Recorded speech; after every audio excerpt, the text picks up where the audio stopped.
Hello everyone, and welcome to the Zines Are for Everyone Except the Patriarchy workshop. On behalf of the HER-DU committee, I want to thank you all for being here today and taking part in the 26th annual HER-DU conference. My name is Elia, and I serve on the Programming and Engagement Committee for HER-DU, and I am honored to be here today with you all. I also want to introduce our conference volunteers, Aurora and Diana, and video service member Tremaine. We will all be on the Zoom session should anything come up related to tech, general questions about the conference, or whatever is on your mind. We will be here to help facilitate. For any questions that we receive, we will be using a strategy called progressive stacking, a technique intended to give marginalized voices a chance to speak, particularly in an environment where there is a dominant group present. Which means that if you choose to self-identify as belonging to a marginalized racial or ethnic group, and you'd like to ask a question or make a comment in the chat, you can choose to include an asterisk at the start of your question, and the chat moderator who is compiling questions will prioritize those with the asterisk. You aren't required to self-identify, as it's just an option, and we will do our best to get to all of the questions as they come. Now, let me introduce you to our presenters today, Erin, Elzi, and Lindsay Gypin. Take it away. Thanks, Elia, and thank you, Tremaine and Aurora and Diana and everyone else who's been putting on this conference so far. I'm going to go ahead and share my screen, so if you give me just a second. All right, can I get a thumbs up if people can see the Zines Are for Everyone slide? All right, thank you. So thank you for coming to Zines Are for Everyone Except the Patriarchy. Lindsay and I are really excited to be a part of this year's HER-DU conference and excited to either teach you about zines for the first time, or if you already know a few things about zines, hopefully you'll learn about some new zine resources, zine history, or tap into some zine creating muscles you maybe didn't know that you had. I'm Erin Elzi. I use she, her pronouns. I'm a librarian here at DU. I helped create and oversee the zine collection in the DU library. I've been working with zines in some capacity since I was a teenager. I've made a couple of zines myself, but I mostly consider myself more of a zine enthusiast than a zine maker. And I'm Lindsay Gypin. I also use she, her pronouns. I manage the front desk at the library. So if you've been in the library and walked by the front desk, chances are you've seen me. I saw a lot of familiar faces in the participants list. And I recently graduated with my library degree. And during that degree, I worked with Erin on the zine collection at the DU library. I have also created a couple of zines, but generally I enjoy looking at them. I don't necessarily consider myself a creative person, but I too have created them. More on that later. All right. I'm sorry. We would like to start with the land acknowledgements. The University of Denver and the locations from which Lindsay and I are each presenting today stand on occupied land that belongs to Arapaho, Cheyenne, and Ute peoples. We would also like to take a brief moment of silence for victims of recent mass shootings in Boulder and Atlanta, and in solidarity with our Asian American and Pacific Islander communities at DU and beyond. And as the trial of George Floyd's murder continues this week, we would like to this moment to also remind us all that Black Lives Matter. So we'll just take a few moments here. All right, thank you all for that, for letting us have that moment together.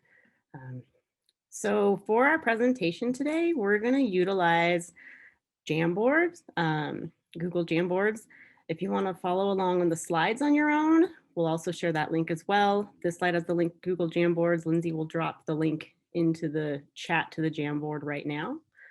The workshop will be interactive. In addition to the Jamboard, we'll utilize Zoom breakout rooms, and then feel free to also use the chat function to ask questions or comment. The first half of the session will be learning about zines and then exploring, reflecting upon, and sharing online zines in small breakout rooms. And then we'll take a short break because 90 minutes is a long time for us to sit here together at a screen.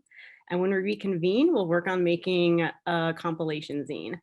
And so if the zine making part isn't really for you, you can have a free 40 minutes to your day, but we also welcome you to come back regardless, as the second part of the workshop can really act as a reflection or journaling session.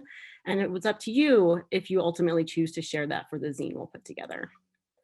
And as we hope you'll learn in this first part, and as Lindsay just alluded to, zines truly are for everyone. Even if you don't think you're creative or have something important to say or have a story to share, we're here to tell you that you do.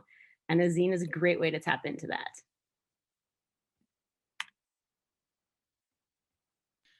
All right, before we get into some of that work, we'd like to establish some community guidelines. We've come up with a list of 5 to get started with, but we want this to be a collaborative process. So if you can, please open the Jamboard and we'll welcome some additions on the Jamboard. That link is in the chat. So the community guidelines, we started with listen to others, to yourself, respect, value the ideas and contributions of others, be vulnerable. Creativity can be uncomfortable. For me, it's a very uncomfortable space. We're going to work on embracing that together.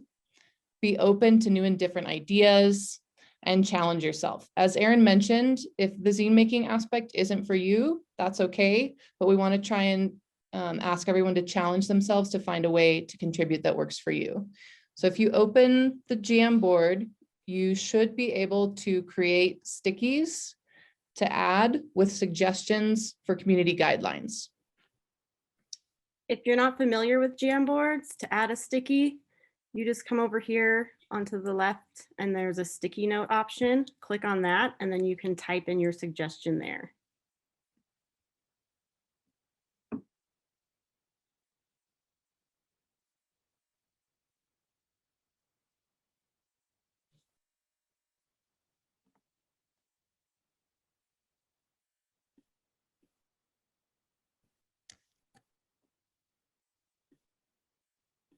I'm going to post the link to the Jamboard one more time since we had a few people join.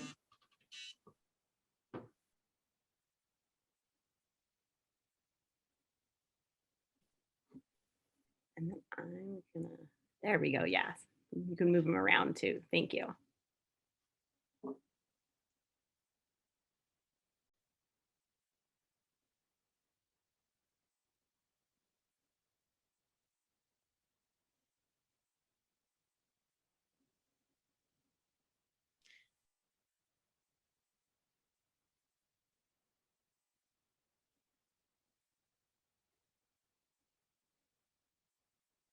We'll take a little more time on this, but I'm going to start reading the ones that have come through.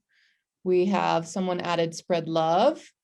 We have be respectful to how others choose to communicate, whether over chat, by voice, with or without video. Have fun.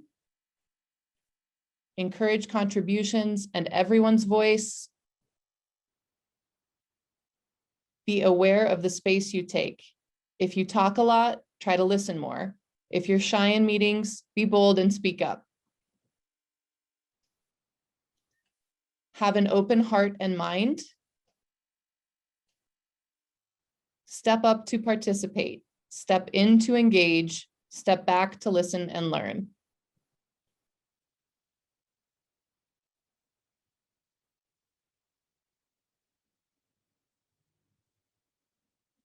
Okay, looks like everyone's wrapping up. Can I get everyone to do a thumbs up reaction if we're on board with these community guidelines? Cool. All right. Okay. Awesome. We'll go back to the presentation. And we will come back to the Jamboard in just a moment. We also chose to use the Jamboard in that, so that way it's accessible to everyone throughout the entire thing. So you can keep adding to it or just go back and look at it. You won't get lost in the chat. All right, so zines are for everyone. First of all, we also thought that we would want to get some feedback on what's a zine? What does it mean to be for everyone? And then what does it mean to be accept the patriarchy? Like, what are we talking about when we say that zines are for everyone except the patriarchy? And we're gonna go back to the Jamboard. And if you slide the Jamboard over to the next, let's share this and then move. Okay, here we go. Sorry about that. Slide the Jamboard over to the next one. You'll see there's some empty questions, empty boards where you could add your answers to each of these. So there's one for what is a zine? What does it mean to be for everyone? And accept the patriarchy. What does that mean? And same as before, you can click on the sticky note and then add whatever your response is to that. And if you don't know what a zine is, that's fine. There's no right or wrong answer for any of these questions. So we'll give people just a couple of moments to respond to these and look at them together.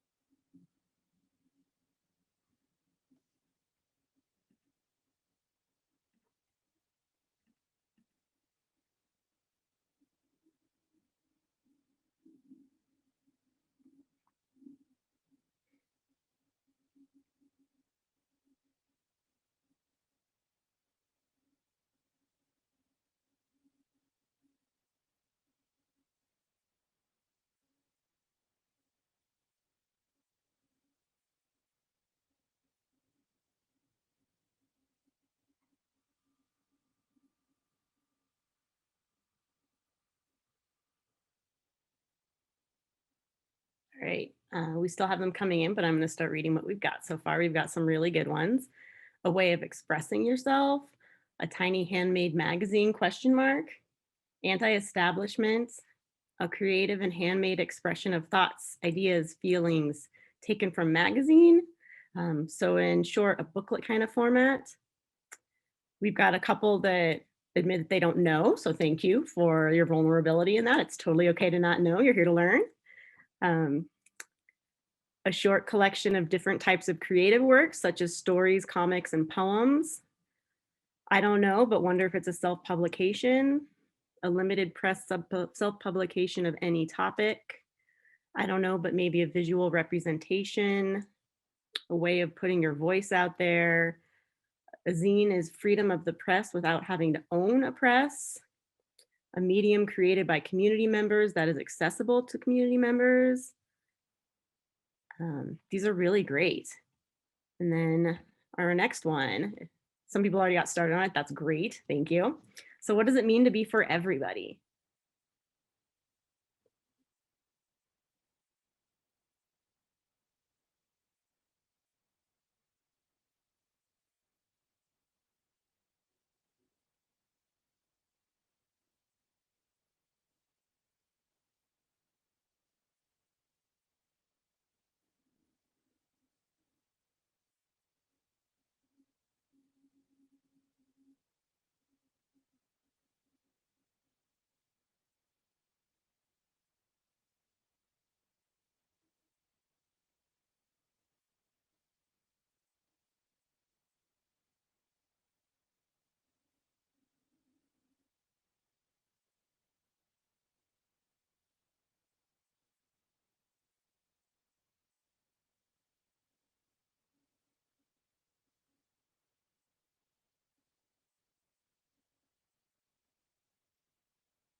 All right, I'm gonna start reading them. And y'all, these are really great. Like, I'm not even sure I need to be here to give a presentation. Y'all are writing my presentation for me.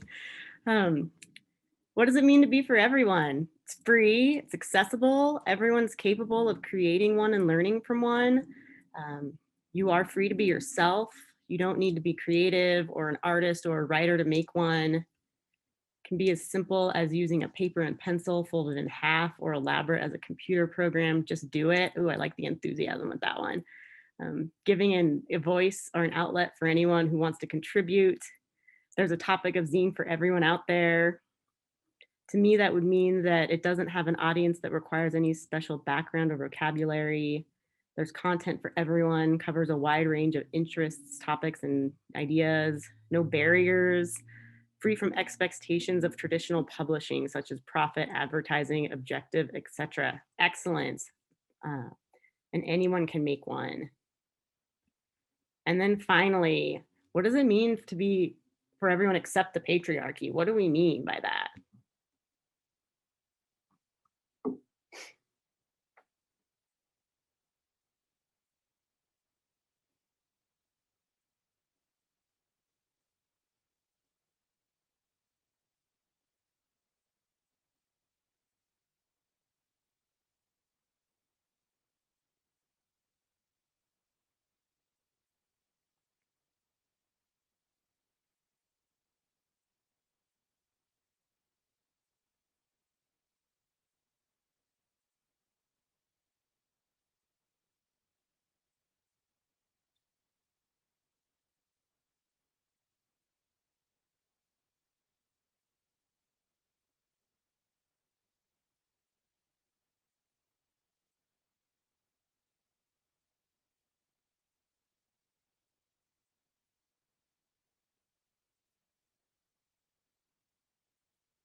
Oh, these are all so good.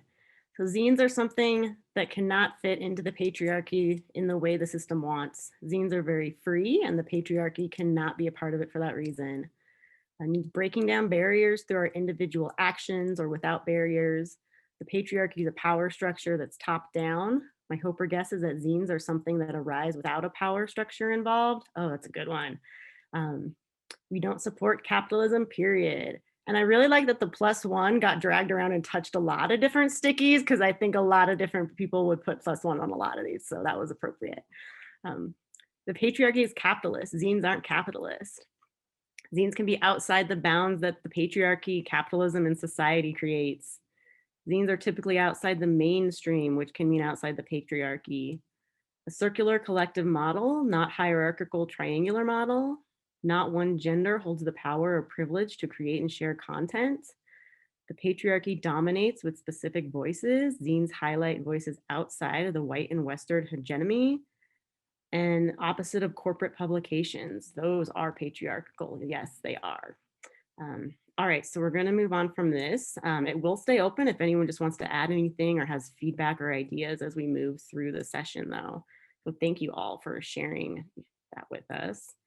Let me get us back to the presentation. And Lindsay, you want to talk a bit about?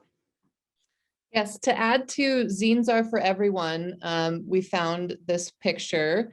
There was a woman who wrote an article for NPR about creating quarantines, a few months ago, and she created a tutorial to make an 8-page zine. And her grandfather saw the article and the directions on how to make an 8-page zine. I just dropped the link to that article in the chat. And he made a zine about his life in the pandemic. It's adorable.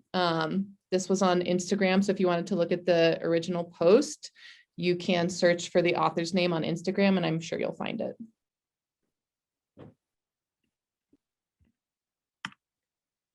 All right, so what's a zine? First of all, they're pronounced zines if we haven't gotten that far. So a zine is a self-published, non-commercial, often print work, but it can also be digital. It's typically produced in small, limited batches. Zines are created and bound in many DIY ways, but traditionally they're easily reproduced. And so they'll be created by making a master flat and then photocopying, folding, and stapling the pages into simple pamphlets. Zines can also be sewn, taped, glued, or even exist in unbound and other formats. Their content can be written, drawn, printed, collaged, or any other form of combining words and imagery, or it can be just words or just imagery. It doesn't have to be, it can be whatever you want it to be. A zine's structure can be narrative, journalistic, comic-like, or completely abstract. So the main rule is that there really are no rules. If you want to make something and call it a zine, then it's a zine. People who create zines are called zinesters. Zinesters are likely to be more motivated by self-expression or artistic passion or community building than they are by profit. Zines are usually inexpensive and sometimes distributed for free or in trade for other zines, goods, and services. And to give a little brief history of zines, where they started, how long have they been around? The earliest zines are thought to have been produced in the 1930s in the form of science fiction fandom. They were called fan magazines, which became fanzines and eventually shortened into the word zines, which we still use today. Fanzines gained quite a bit of traction in this niche realm. At the 1955 World Science Fiction Convention, they established an award for the best fanzine, an award that they still give out annually today. Zines as a powerful tool against the media establishment was first demonstrated in 1967 with the zine Spocknalia, which these are a few issues of. The original Star Trek sitcom was slated to be canceled after 2 seasons, but this small group of zinesters who produced Spocknalia reached out to all the actors on the show, had them submit letters, which they then printed in an issue of the Spocknalia zine. And then that zine issue has been credited with convincing the highest up stakeholders producing the show to keep making it. Zines grew in popularity in the 60s and 70s as creative mechanisms of the Beat Generation. The Beat Generation was a literary movement that rebelled against societal structures and used their art to speak up against these institutions and issues. And so these are some of the earliest examples of zines as a tool of expression that explicitly sought to defy institutions and societal norms.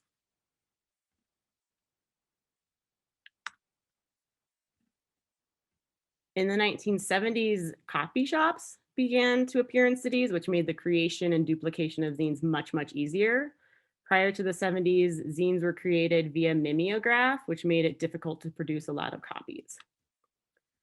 The DIY nature of zines made them popular in art and music scenes of the 1970s and 80s, especially the punk and underground art and literary scenes in New York, Los Angeles, and London. And these zines were often filled with interviews, reviews, and show listings, and they often featured music artists who later became much more famous, such as like Lou Reed, before he became famous. And this is just a sample of a bunch of British zines from the 70s. In the 1990s, the Riot Grrrl movement saw zines as an important tool for outlet and expression for women in a way that defied mainstream culture and media. And while the Riot Grrrl movement is often most associated with bands like Bikini Kill and Huggy Bear, the music, ideals, and scene are considered to have actually developed and spread out of zines and then became music. So we started with zines. And as a result of the Riot Grrrl movement, it's thought that over 40,000 zines were produced in 1993 alone.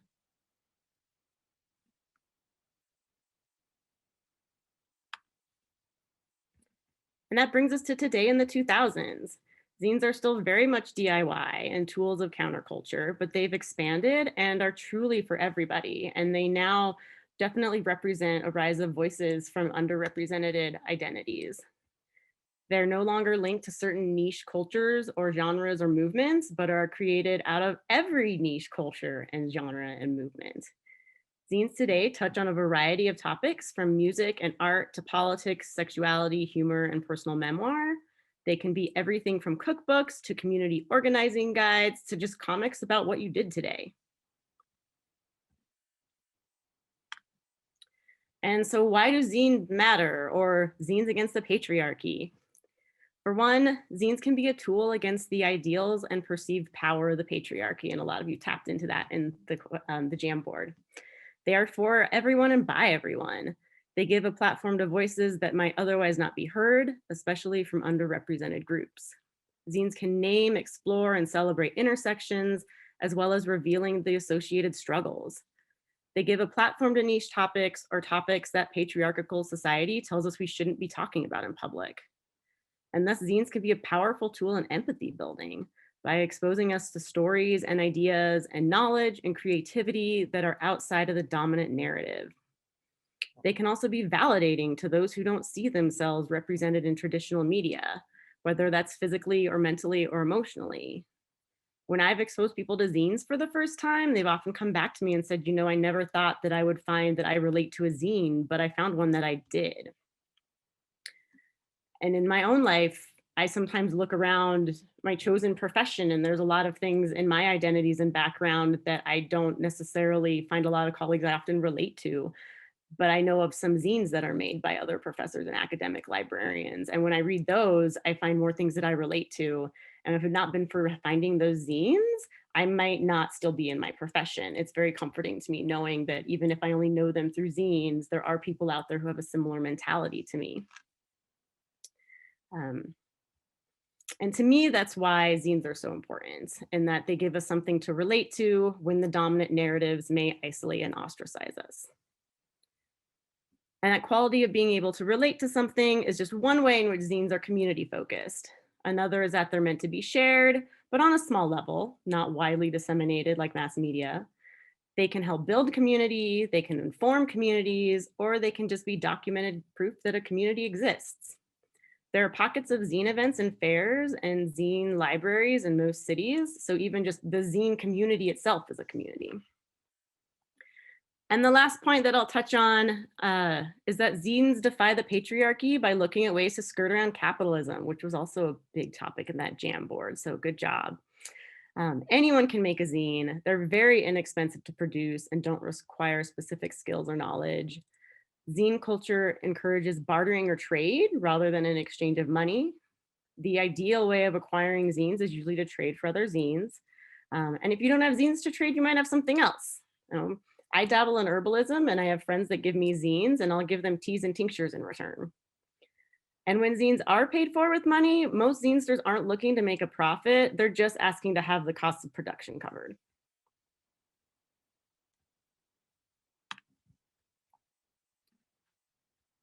And then because we're here at DU, we did want to touch on using zines for teaching and learning. As I mentioned before, people can often relate to and see themselves in zines, and this goes for students in academic work as well.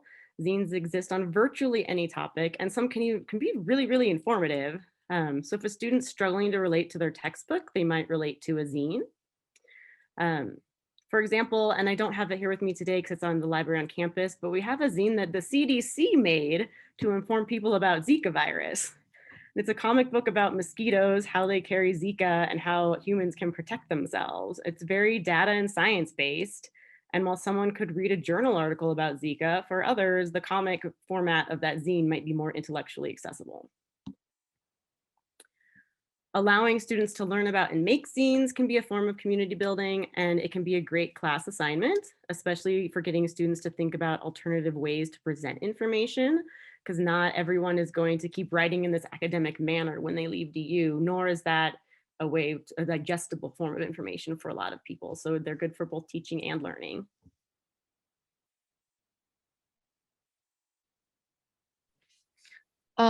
And then lastly, they provide an excellent primary source, often from the perspective of a marginalized community member. As educators, we know that primary sources or firsthand narratives can be really important. We also recognize that textbooks tend to provide the perspective of the majority. So zines provide that first person narrative, and they also tend to be from marginalized community members.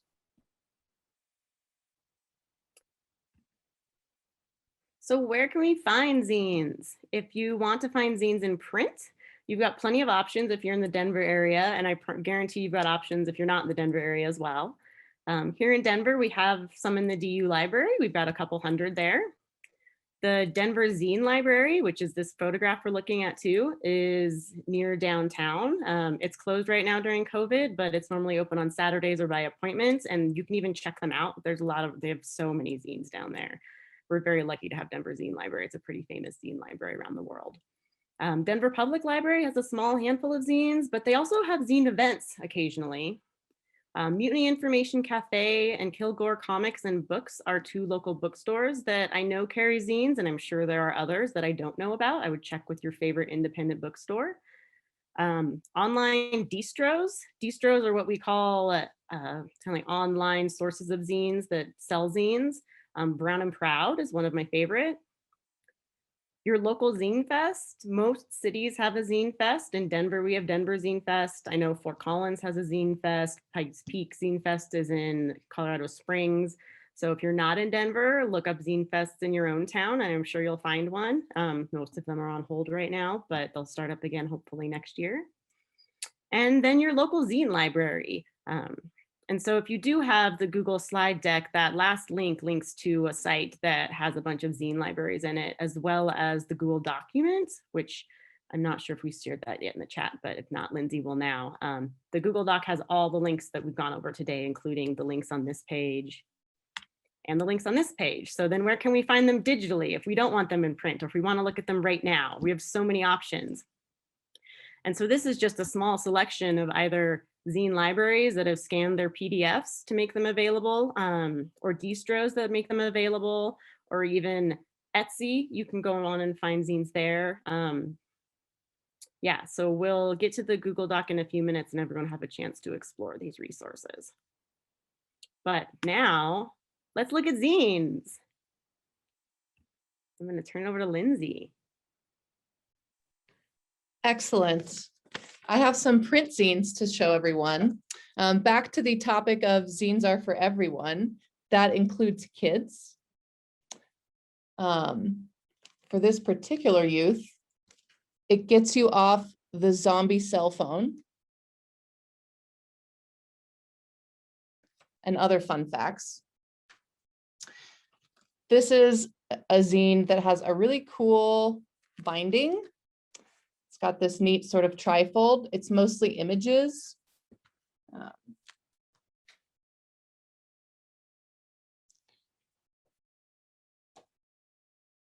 This one is birth control if you're trans and have a uterus. So a topic that you're not going to find a lot of information on, but this person documented their journey trying to access that information and what they found out.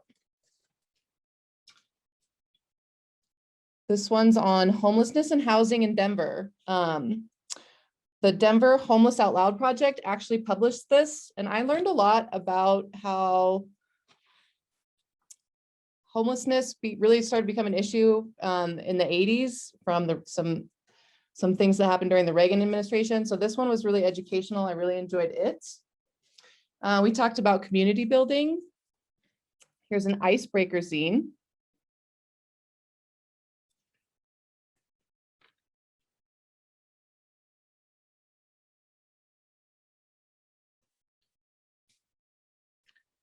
Accomplices, not allies, from an Indigenous perspective.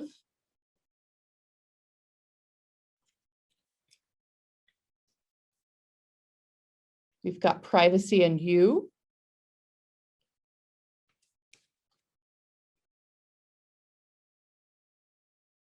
And I'm going to turn it over to Erin so she can show us some digital zines.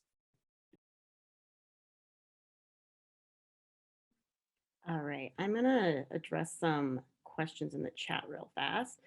So I'm dropping the link to the resources list. So thank you for reminding us about that. That will link to all the resources that were on those slides, as well as a couple of example online zines we're gonna look at in a minute. And then we have a question of what's the dividing line between zines and published diaries or underground comics? Underground comics would be considered zines. There's a lot of zines that are considered comics and comics that are considered zines. It's as long as it's not a mass publisher. So we have comics made by local people in Denver that they just had produced on a very small level. And even if they're kind of slick and glossy, they call them zines. And so we call them zines. It's not really for us to decide to call something zines if the person who made it does. But something made by Marvel, a Marvel comic, is not going to be considered a zine. And that would go for, published diaries, because they are published. If they're put out there by a mass publisher and somebody's making a profit off of them, then those aren't considered a zine. But if someone wanted to take some, like their own journal and just photocopy it and share that, which is, a lot of zines are very personal and are in that realm, that would then be considered a zine. So I hope that helps with that question. All right, let me open this up to some digital zines. And this is also going to show the different kinds of format we might find digital zines online. So this one comes from Brown and Proud Press, which I talked about on the digital resources page. And this one is Home Zine, and it's a collection of very personal poetry and stories and snippets of life from various people of Black and Brown backgrounds. Again, I can't recommend this distributor enough, Brown and Proud. They really make some fabulous things.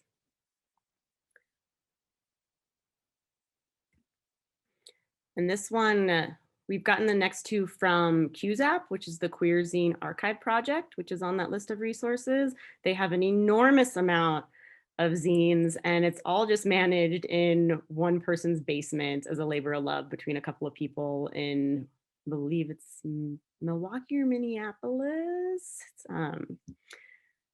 But this one is about a zine about polyamory. So it's outside of patriarchy, because it's not typical monogamy that we're told that life is supposed to be.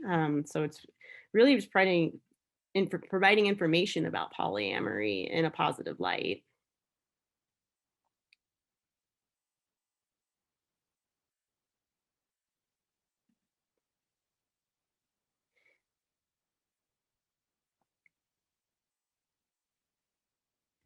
And this next one is Misdirection, which is reflections and personal stories about the experience of being genderqueer, about things that come along with menstruation.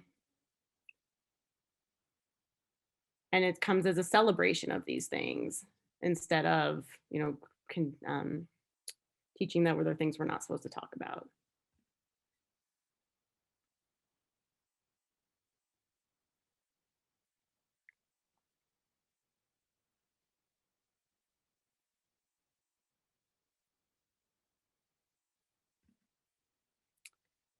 Top surgery recovery in the community. So this is intended as an informational booklet. So no partner, no problem, an experiment in distributed voluntary post-surgical care as an alternative to normative family and partner models of care.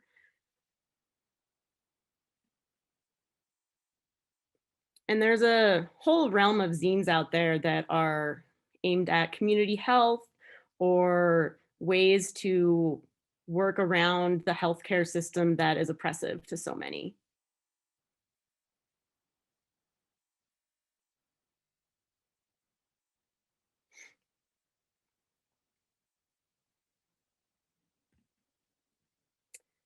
This one, Mentally Healthy. It's a really beautifully done kind of comic type book of different positive ways, positive ideas of taking care of yourself, reminding ourselves that it's important to take care of ourselves and that it's okay to take that time to take care of ourselves. I like this one. What's the point of it all? Well, every part has its reason. Will I ever work out what I'm meant to be doing? What do you like to do? Lots of things.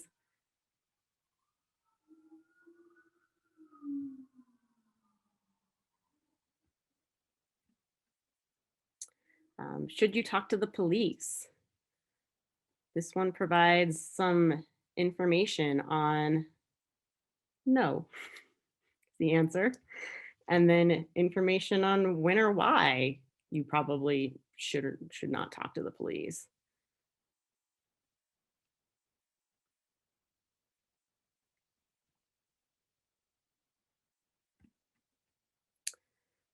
Black Inside. So this one is stories written by and about Black prisoners. This one is a really great one. It's very powerful. And you can see the different formats. Some of these were very much hand drawn, and then some of them are done, with a little more online design tools. There's a lot of ways these can be done. Bacteria or virus. This one is what we would call an 8-page folded zine because it's made on a single piece of paper, but then you just make a couple of folds and one's cut with a piece of scissors and you can fold it into being 8 pages. It's the format of that Why Kids Like Zines zine that Lindsay showed. And then on that list of resources, we've included a couple different links to show you how you can make your own 8-page folded zine. And POC, zine making and self-preservation. So this one was made as part of a workshop that was given on in conjunction with Brown and Proud Press. And this is a collective zine. So a zine of this format is what we're looking to make today or put together in the coming weeks with input from you all.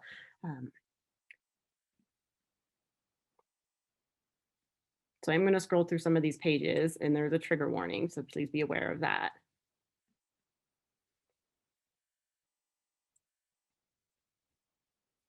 And so what the collective zine does is then it allows multiple people to each make a page or pages that are then put together as one zine. So you have a theme and everyone's making their own page or contribution.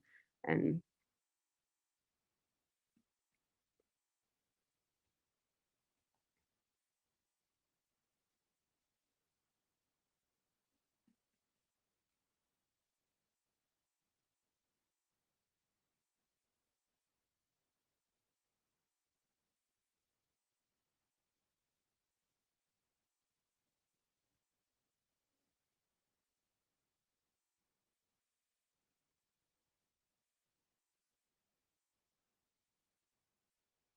okay, so we're gonna move in to breakout rooms now. And in the breakout rooms, we encourage you to explore some of the digital zine resources that we've linked to. We've provided them in the resource document, and we can link to the resource document one more time in case anyone missed that. But in this section called Where to Find Digital Zines, each one of these links will take you to some. In the breakout rooms, we're going to give you about 10 minutes. We encourage you to take about the first 7 minutes to just, as an individual, dive into one of these sites or more than one and find some zines that look interesting to you and take some time to just read through and enjoy them. And then we'll send out a 3-minute warning to each of the groups. And at that point, we encourage you to take those last 3 minutes to share with each other what you found in a zine, what you learned from looking at zines, what struck you, what was powerful to you, maybe just something you found funny, like anything that struck you in looking through these zines. So we're just going to randomly assign breakout rooms. We have 13, I think we have just a couple people. So we're just going to do 3 breakout rooms. And it should send you all invites to that in a second. I'm just massaging breakout rooms here. So it's not one person with all the volunteers.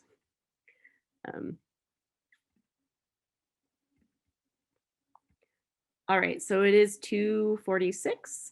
We'll give you 7 minutes and then send out a 3-minute warning, and then we will call everyone back. We will be here in the main room, so if you have any questions, feel free to jump back into the main room and we can help you with that. About some things that came up yesterday for me during Mintha's really great contemplative anti-racism session. So anything that you want, it can just be about something you learned today about zines, but we are going to try and tie it back into the conference theme. And then I will drop Lindsay and I's contact into the chat. So that way, when your page is finished, if you want to send it to us, and we will then put the pages together and send back a final version of the zine to you. And then also include when you send us that information, whether or not you want your name included, because it can entirely be anonymous. That's up to you, and we definitely would respect that. If you do a physical version and don't have a scanner and happen to be cleared for campus, you can also drop it at the main desk at the library with my name, and it'll get to me. My office is right behind the desk. And so we just figured these last 20 minutes would just be kind of like for quiet work time. Since we're a small group, we're just going to stay in one big group here. I'm not actually going to turn music on, because that way, if you want to mute your microphone and you want to have music or silence or whatever you need for you, but that way it gives you the option.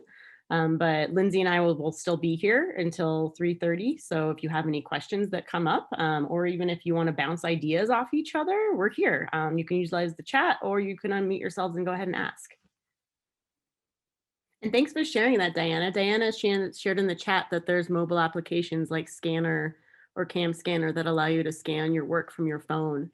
Or if you need any just ideas about creativity things, Lindsay's done some really interesting things in using apps that we all have on our computers to add things into zines without needing a lot of design skills. So she can be a really good source for that. I used the signature function in Adobe Acrobat to do these doodles for this zine. It was I had planned to be working on it with a printer, and then I think we had a snow day, so I had to do it all on my computer. So. All right, so I hope everyone was able to find that creative muscle they either knew they had or maybe didn't know they had. And Lindsay and I really look forward to getting your submissions and putting the zine together and getting that out there. And again, it's no rush. Continue working on it for as long as you need. We'll look for it in the next couple of weeks. And so thank you all for coming today. We hope you all learned. Oh, yeah. So yeah, within the next couple of weeks, maybe by the end of the month, we'll aim to put it together the first week of May. And again, our emails are in the chat. So if you have any other questions, let us know. And thank you all for coming and learning about zines today.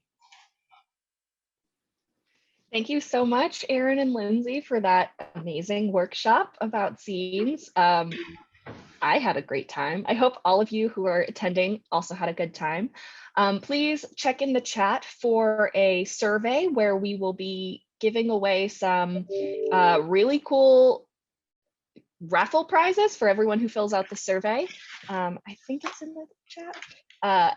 And I hope you all can attend some more sessions. Tomorrow, the keynote with Mia Birdsong is happening. And then on Friday, the keynote with Dr. April Alexander and Dr. Tracy Kesey will be phenomenal. So I hope you all can attend. I hope you all have a great rest of your day.